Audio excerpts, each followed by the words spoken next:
You think you know why you made that decision. You have a reason. A clear one. You can explain it right now if someone asked. The words are ready. The logic is there. But what if the reason you're about to give isn't the real reason? What if something else made the decision? Something inside you. Something you have no access to. And the part of you that thinks it's in charge only found out afterward and quietly invented an explanation? Not sometimes. Every time. There's a version of you that you've never met. It doesn't have a name. It doesn't speak to you directly. It doesn't announce itself when it takes over. But it's been there since before you could form a memory. It processes information faster than your conscious mind can follow. It makes judgments about people in milliseconds. It decides how you feel before you know you're feeling it. Psychologists have been circling this idea for decades. And what they've found doesn't just challenge how we think about personality. It challenges who we think we are. In the 1970s, a neuroscientist named Michael Gazzaniga began studying patients who had undergone a radical surgical procedure. Their corpus callosum, the thick bundle of fibers connecting the brain's two hemispheres, had been severed.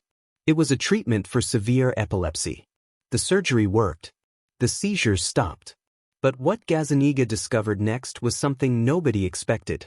When he flashed the word walk to the left visual field of one patient, information processed exclusively by the right hemisphere, the patient stood up and walked across the room.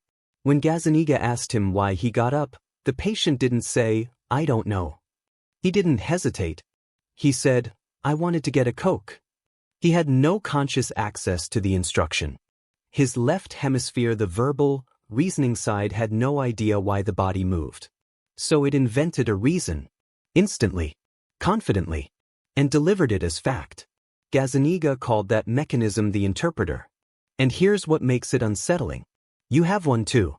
Your brain is split into two hemispheres that process the world differently, communicate constantly, and don't always agree. But you only hear from one of them. The left hemisphere is the narrator. The explainer. The one constructing the story of who you are and why you do what you do. The right hemisphere is quieter, more associative, more emotional. It notices patterns before logic catches up. It feels something is wrong before you can articulate what. And beneath both hemispheres, deeper, older, faster, are systems that have been running since before language existed. Systems that process threat, desire, social hierarchy, attraction, fear.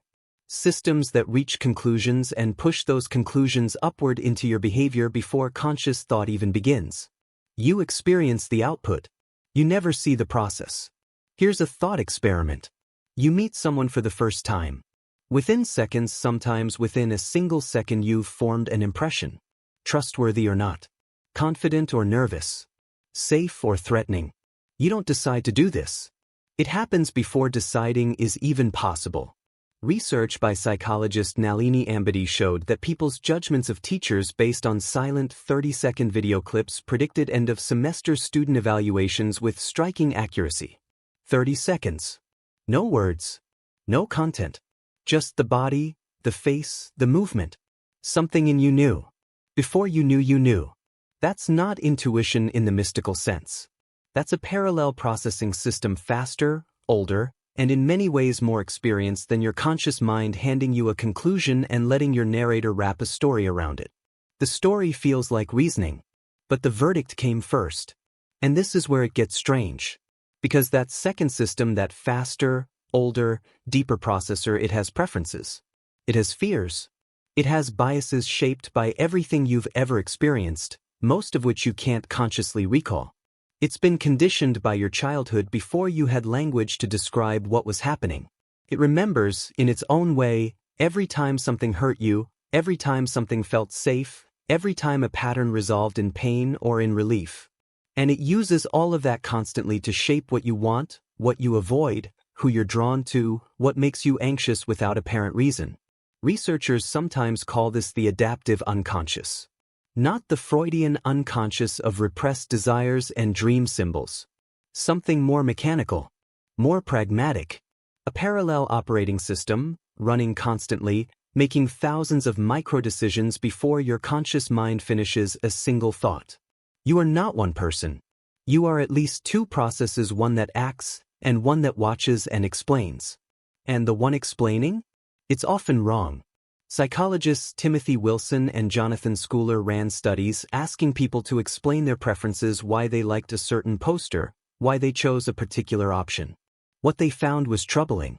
When people verbalized their reasons, their choices got worse. They talked themselves out of what they actually wanted. The act of narrating the decision interfered with the system that was making it correctly. Your conscious explanation doesn't just describe your decisions. Sometimes it hijacks them. Think about a relationship that felt wrong before you could explain why. A job offer that made your stomach tighten before your mind had processed the details. A room you walked into and immediately wanted to leave. You probably searched for a reason. Maybe you found one. Maybe it wasn't the real one. The signal came from somewhere else. From the part of you that's been watching longer, processing faster, and carrying everything you've ever survived. That's not a glitch. That's a feature. The problem isn't that it exists. The problem is that you were never told about it. So you've spent your life listening to the narrator, the explainer, the rationalizer, and assuming that voice was the whole of you. It isn't. Go back to the last big decision you made. The reason you gave yourself. The logic. The justification. How much of that was explanation and how much was invention? You can't fully know. That's not a comfortable answer. But it's an honest one.